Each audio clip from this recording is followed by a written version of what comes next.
You want to find out about my porn? Then be sure and listen to this episode of Ask John and Jackie, where we answer some questions and we end up talking a little bit about that. See you soon.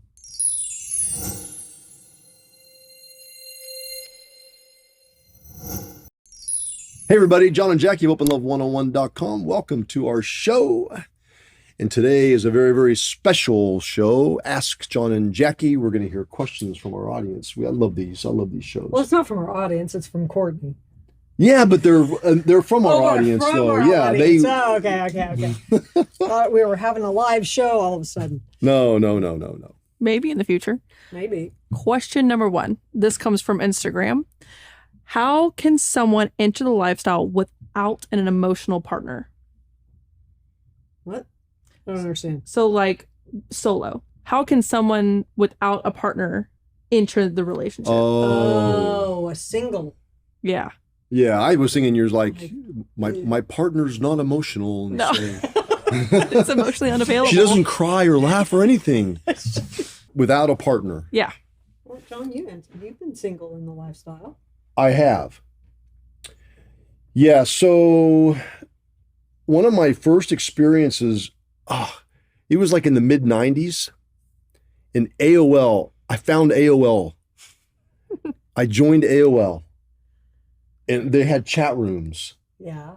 And I got in this chat room of couples looking for singles. And my friend was there. I'm like, will you look at this? There are people on here looking for single guys. And it was a couple. Well, no, it was actually a single woman that wanted to film a gangbang video. And she was looking for volunteers. And so I signed up. And I lived in Atlanta at the time. And it was in Jacksonville. I drove to Jacksonville. So here I am, a single guy. I did not have an emotional partner. I drove to Jacksonville and I met the gangbang girl and the cameraman. And I'm the only guy that showed up. So it ended up just being me and her video.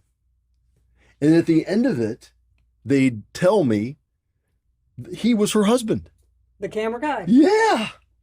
And so we ended up becoming friends, and I visited them off and on after that. And they were a great couple.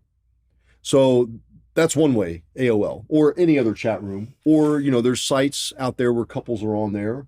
And you can go on like SDC.com or Cassidy.com.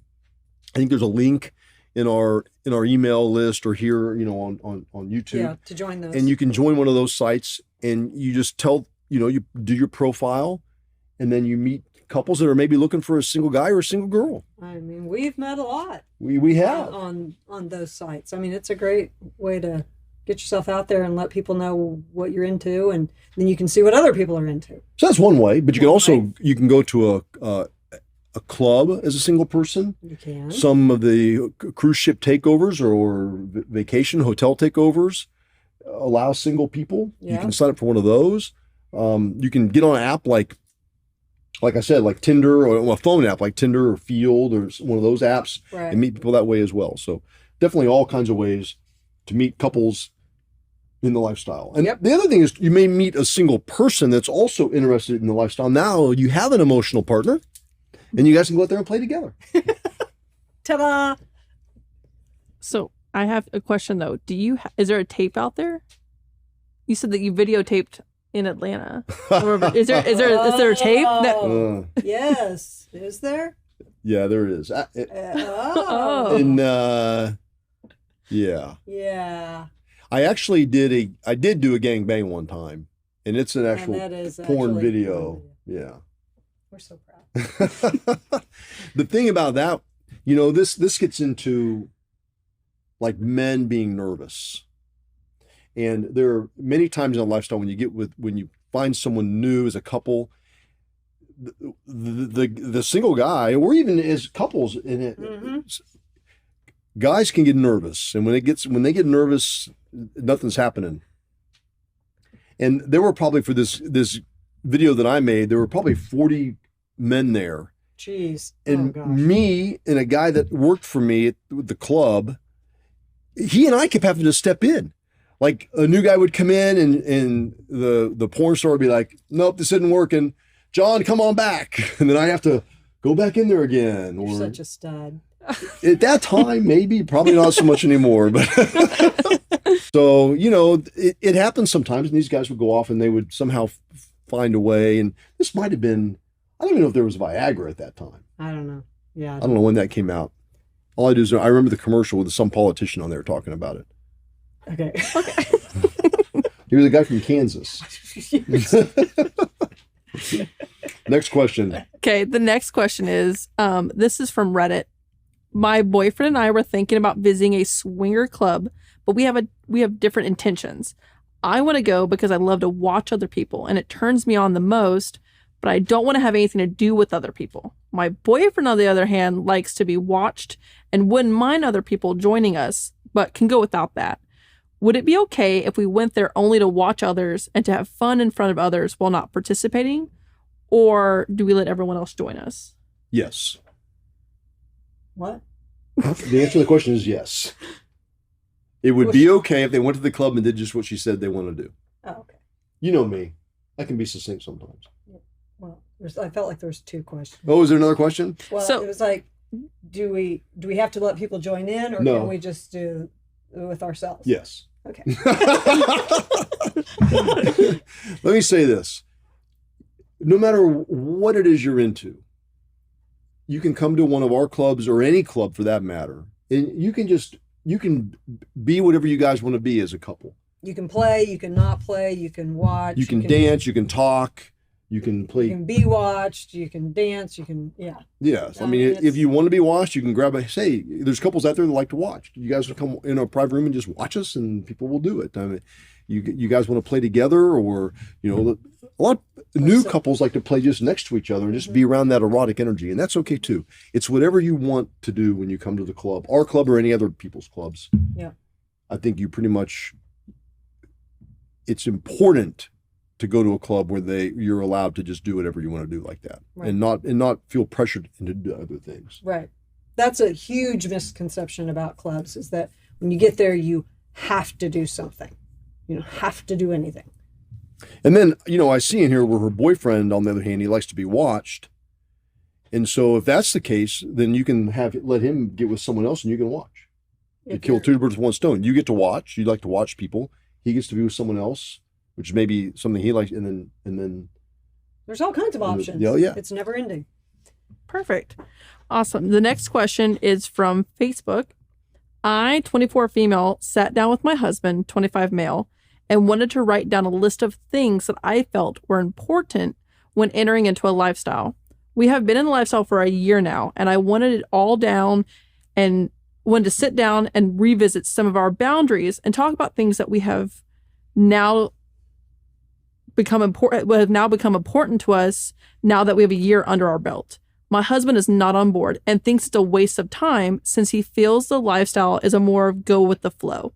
Is it too much for me to ask that we have things in writing and talk it out? I mean, no, it's not too much to ask to have it written down and talk about it. and it's not a waste of time either. No, it's not a waste of time. We actually, we would encourage couples to revisit their boundaries, after a year, a month, 2 months, whatever it is, because as he mentions, things do go with the flow, and boundaries do too. They change. You may one moment feel as though this boundary that you've had, it doesn't matter anymore. You don't care if your husband kisses somebody else or not, or your boyfriend or girlfriend. Mhm. And so it's important to continuously discuss and evaluate and make sure you're not crossing a boundary. Yeah, because going with the flow is how you learn what you like and what you don't like. So there's an element of truth in that. But in order to catalog that, you have to know what those are. And so sitting down and discussing that, like you said, isn't any different than sitting down and discussing anything that you do as a couple. And I think in her case, a way to broach it with him is, I want to make sure I'm not doing anything wrong that's going to upset you. Mm-hmm. So can we talk about the boundaries I like to maybe push? And you take it from that angle. And then he may be interested, like, well, yeah, I guess I don't want you to do something I don't like you doing. Mhm. And then you can have the discussion started with that. And then he'll probably play into some of those things too. It's really important to talk about boundaries because you don't want to have something crop up in the middle of playtime and have it ruined by not understanding each other's boundaries. Right.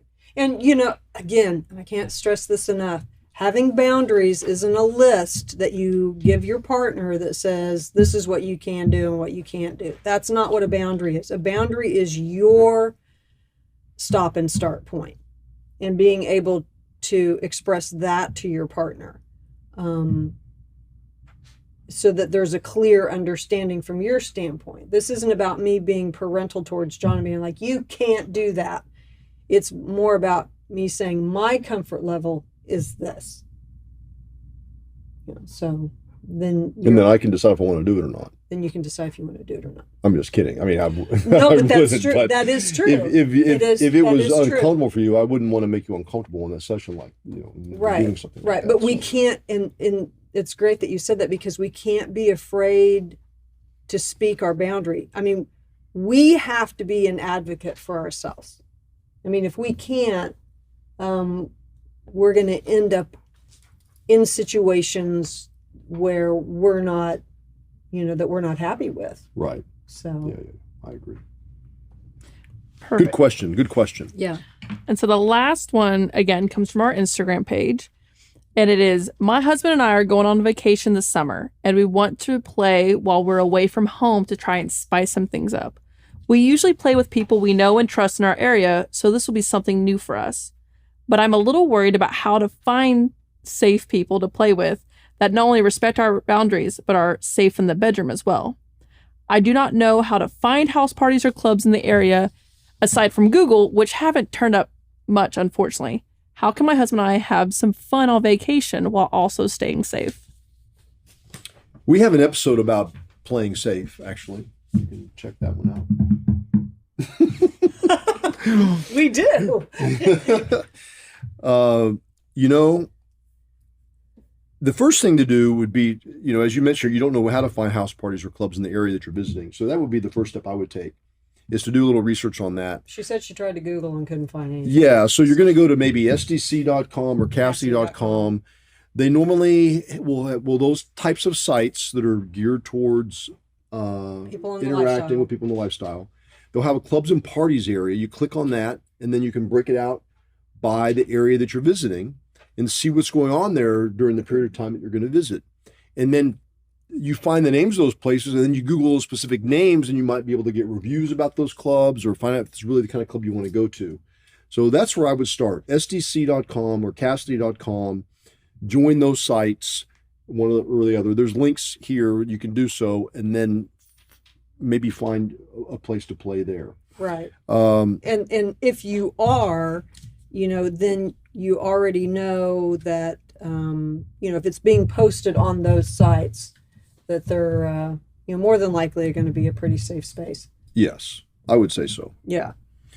Now, I don't know if this is your cup of tea, but the other option is to go to just regular vanilla clubs. I mean, when we travel, we'll maybe go to a vanilla nightclub or bar, and you'll find people there that might be interested in playing, especially if you're into threesomes. I mean, but you're talking about trusting they won't, that they'll honor our boundaries, but that'll have to be a conversation you have with the person. If you go to a bar in Barcelona and you meet somebody at the bar, talk to them and find out if they're, you get to know someone, you begin to feel a little bit. I mean, it goes trust back to and- like red flags. I mean, you're Yeah. going to pick up on whether you even enjoy talking with that person, let alone taking anything further. Mhm.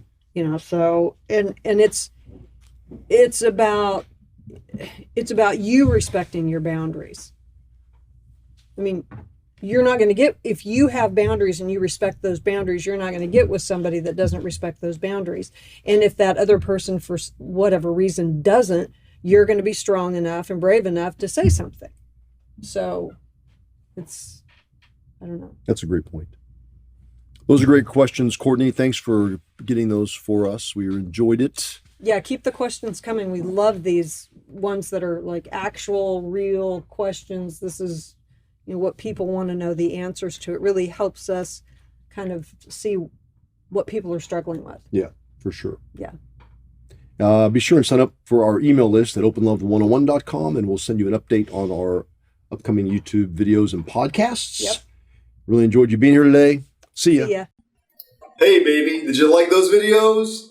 No? If you did, subscribe below and you'll see plenty more. Yeah.